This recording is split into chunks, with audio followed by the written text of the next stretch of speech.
Hi Pisces! This is Jav. Welcome po sa ating channel. Gamitin ang reading na ito bilang gabay lamang. Kung naka-resonate kayo, comment down. Tandaan, ito ay channel reading po. Kunin niyo lang po kung ano ang naka-resonate sa iyo.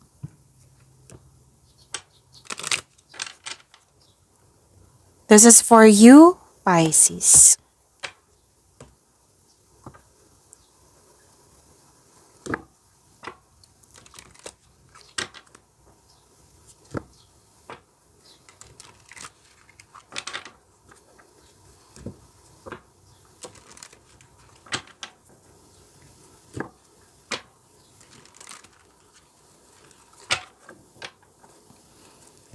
Para po ito sa iyo, Pisces.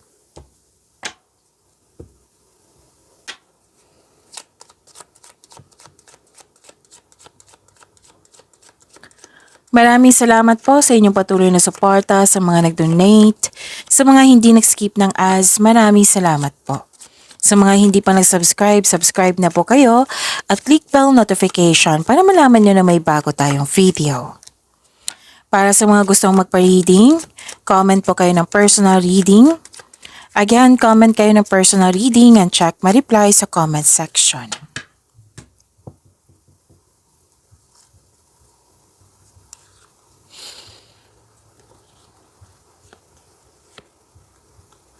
Okay. Pisces. May nakita ko dito na may concern ka sa isang tao na mahirap kausap or sobrang stricto. Pwede din na may concern ka sa delay sa paggawa ng desisyon kasi may tutol, or di kaya delay sa paggawa ng aksyon kasi may hesitation. May nakita rin ako ditong pwedeng may temptation, pwedeng may nagsinungaling, pwedeng may rivalry, competition, tuso, mandaraya, mapanlinlang. Dalawang card na mismo nagsabi dito na may tuto sa inyong desisyon, ideas or plano, or may tao talagang hindi maganda ang turing niya sa'yo. Or di kaya tungkol to sa third party. So alam nyo naman, yung sabi ko kanina before tayo nagbasa ng cards nyo, oo.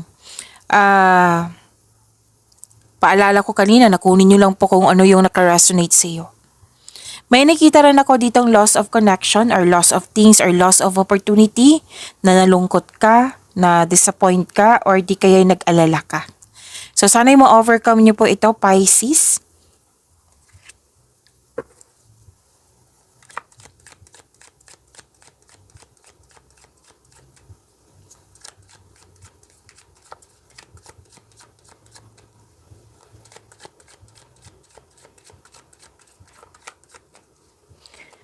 Energy po ni Pisces.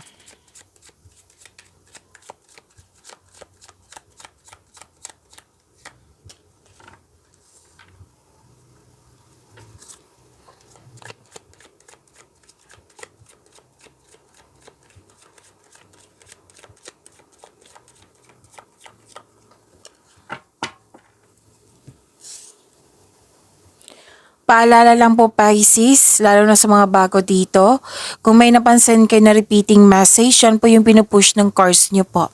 Like for example, nanood kayo sa isang video reading nyo at dito rin, at may napansin kayo na repeating message.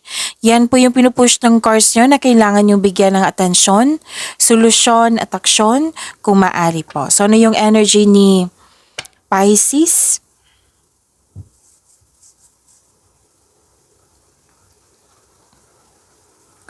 Emotional stability, empathy, may nahon, mapagmalasakit at maaari din emotional. Nagsiset ka ng boundaries or guarded ka. Guarded ka pero concerned ka pa rin sa mga taong importante sa iyo. Oo.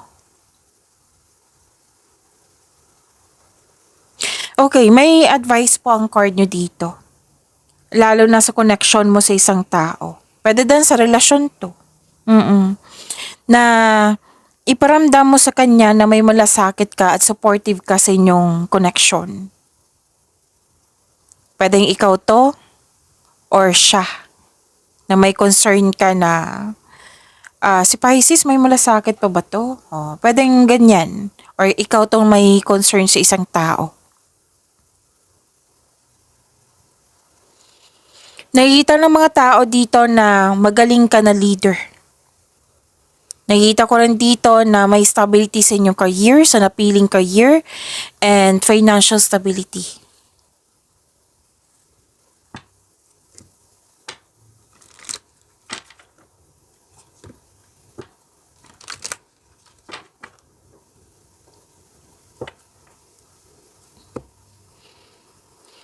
Success, new doors opening. Okay. May sabi ang card nyo dito, Pisces, na itong dumating na opportunity sa inyo, kahit ano man yan, kasi energy to pwede sa love life nyo, pwede sa project or sa career and money nyo, personal life. Nakikita ko kasi dito, pero most likely, ano to sa trabaho to. Oo. Binigay sa iyo, yung opportunity, project ba yan, galingan nyo, sabi ng card. Face it with confidence. Kasi alam na alam mo yung gagawin mo, itong pagkakataon nito.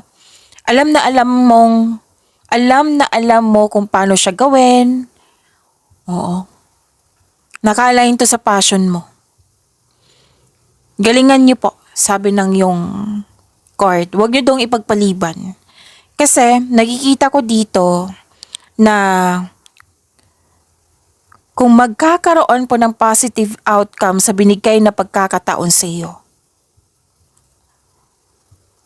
magkakaroon po ng sunod-sunod yung pagdating na opportunity.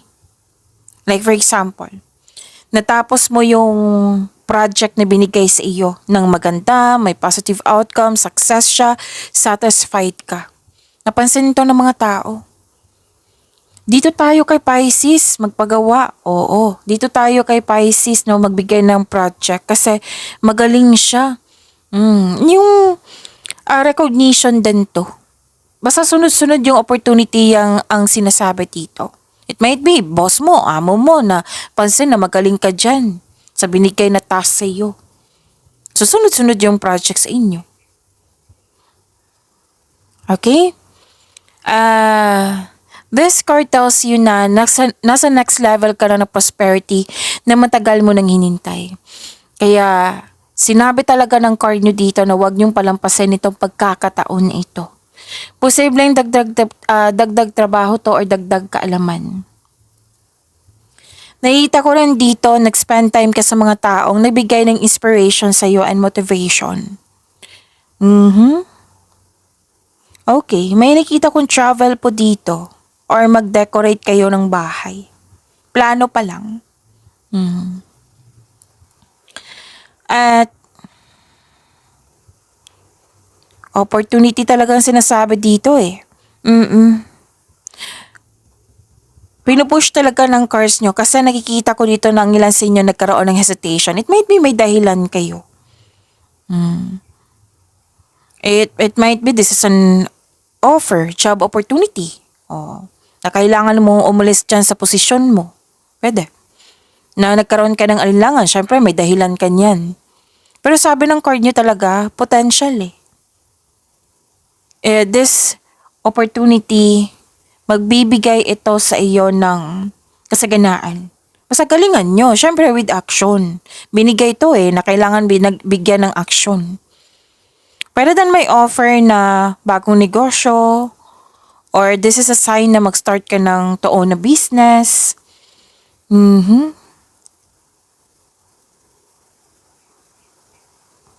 Increase confidence. Yan yung kailangan po. Kailangan mo labanan yung mga hesitation na yan, doubt na yan, fear na yan. Kasi itong pagkakataon na binigay sa inyo, Pisces, this will lead you to grow and expand. Lahat ng signs gusto niyan, growth and expansion, nasa iyo. So, galingan niyo po, sabi ng iyong card.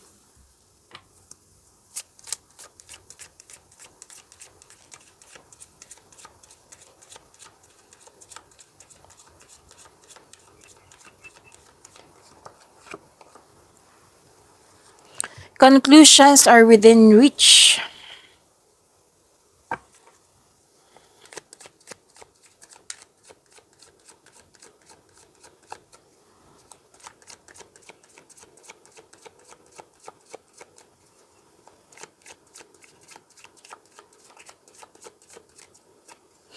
Coherent money po ni Pisces.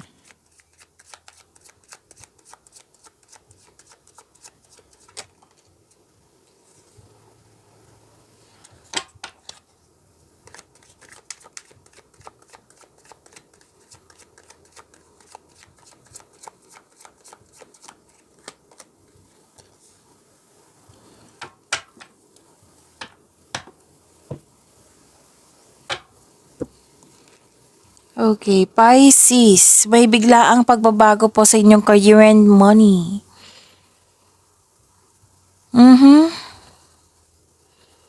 Actually, itong dalawang card na ito, this is ending with new beginning. Okay? May biglaang pagbabago po. Mas lumawak yung ambisyon mo sa buhay. Oo. May biglaang pagbabago na parating, pwedeng sa career and money, pwedeng sa connection mo sa isang tao.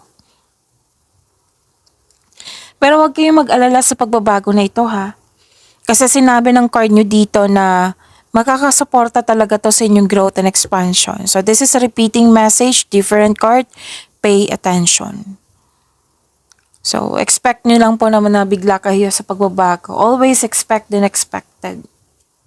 Maaari din na may sekreto kayong malalaman, which may be shocking, maaari. Kasi nakita ko naman dito na malakas ang iyong intuition. Pag malakas kasi yung intuition, maaaring may malalaman kayong sekreto kung meron man, manloloko or nanloko kung meron man.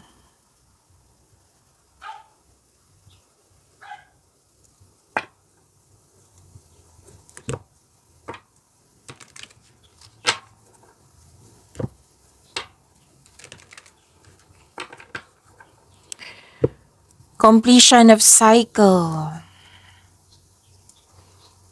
Conclusions are within reach. Okay. Mawawala na po yung mga blockages. Yung sabi ko kanina sa inyo na may nalungkot kayo or na-worried kayo sa loss, nandito. Ang sabi ng card dito, mawawala na po yung mga blockages na yan na regarding sa loss, ma-overcome nyo po. Oo. Like for example, kung may hadlang sa pananalapi, mawawala na po yung hadlang na yan. Any kind of kung sa regarding sa inyong career and money. Basta mawawala na po yung hadlang. Matatapos din po, ma-overcome nyo po. Okay? Itong pagbabago na ito, yung sinabi ko kanina sa inyo na makasuporta to sa inyong growth and expansion, right? Kasi sinabi dito, itong pagbabago na ito, may biyaya. Pwedeng dumating na or parating pa. Na may parating na biyaya or dumating na magbibigay daan ng mas maunlad na panahon. Ano to? Pagtatapos ng isang mapait na sinapit. Nagaganap ang pagbabago po kung ikaw ay mismo ay tanggap ang pagtatapos na ito. Okay, ang pagsuko na ito ay lumilikha na isang pakiramdam ng kapayapaan at pasasalamat. So this is completion of cycle. Pwede din yung parati mong concern dyan sa career and money mo, yung pwede din paulit-ulit na concern, nabigyan ng solusyon. Pwede. Kasi ending nabigyan na ng solusyon. Conclusions are within reach. Okay? Accept and learn the past situation.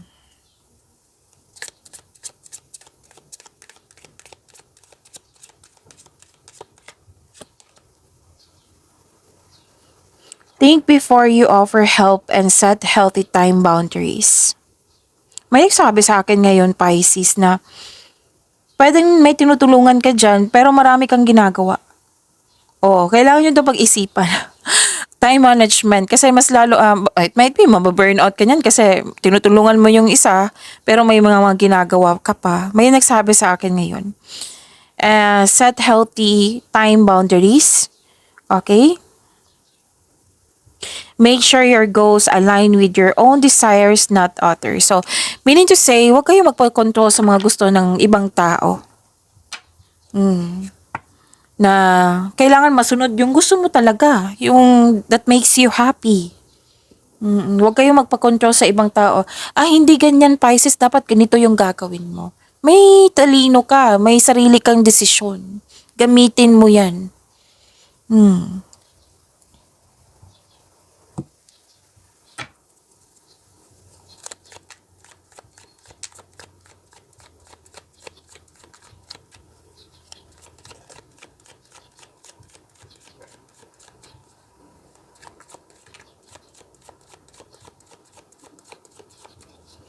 Love life, self-love, partnership, and romance ni ah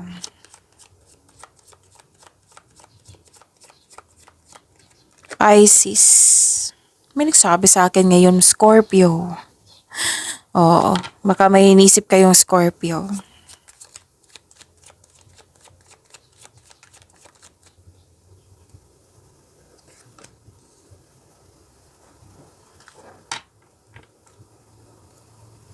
Ilang beses na lumabas dito, Pisces, na malakas talaga yung intuition nyo.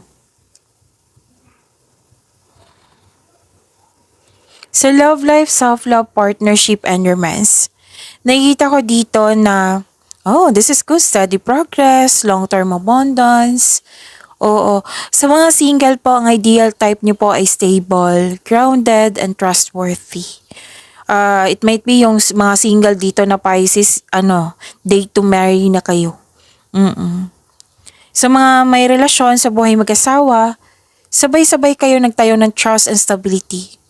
Ayaw nyo ng away, and this card advise you na you need to take things slow if you want the relationship to last. Baka kasi ang ilan sa inyo dito na parang kailangan may ganap ngayon.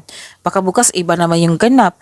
Parang nagmamadali. Okay? So, you need to take things slow. Okay?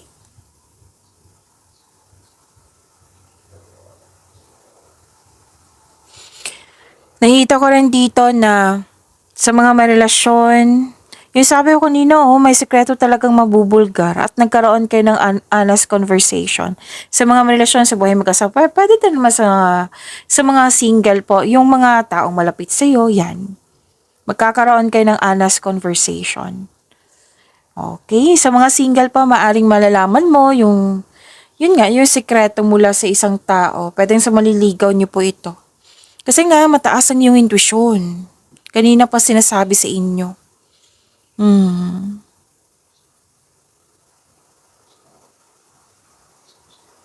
Nakita ko rin dito na nagkaroon po ng, may ganap na conflict dito. Okay, may sinabi kasi ang card nyo dito, nagkaroon siya ng conflict kasi habang nagsasalita ka, nagsasalita din siya or hindi siya marunong makinig. Habang nagsasalita siya na nagsasalita ka rin.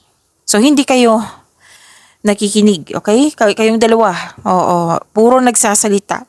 So, ang sabi ng card dito, speak up for your needs, yung concern mo, yung kailangan mo. Be willing to hear your partner's sides also. Pwede sa partner nyo to, matalik mong kaibigan, malapit na tao sa iyo. Pero itong yung kinakaharap nyong challenges, ma-overcome nyo po ito, sabi ng yung card. Kasi may sinabi dito, di ba, mag-uusap kayo ng may nahon, nagkaroon ng honest conversation, sabi ko kanina. And sa mga single, huwag kang matakot sa difficulties in love. Put a clear intention. Pwede din na may pinagtanggol ka na isang tao na malapit sa'yo laban sa iba. Ang reminder lang ng card dito na huwag masyadong too much focus sa problema. Kasi magdudulot ito ng pagtigil. Pwede din naman mag-iisip ka ng problema, pero samahan mo ng solusyon. Okay? Huwag kayong tumigil kasi hindi nakakabuti sa iyo. Kung pwede po.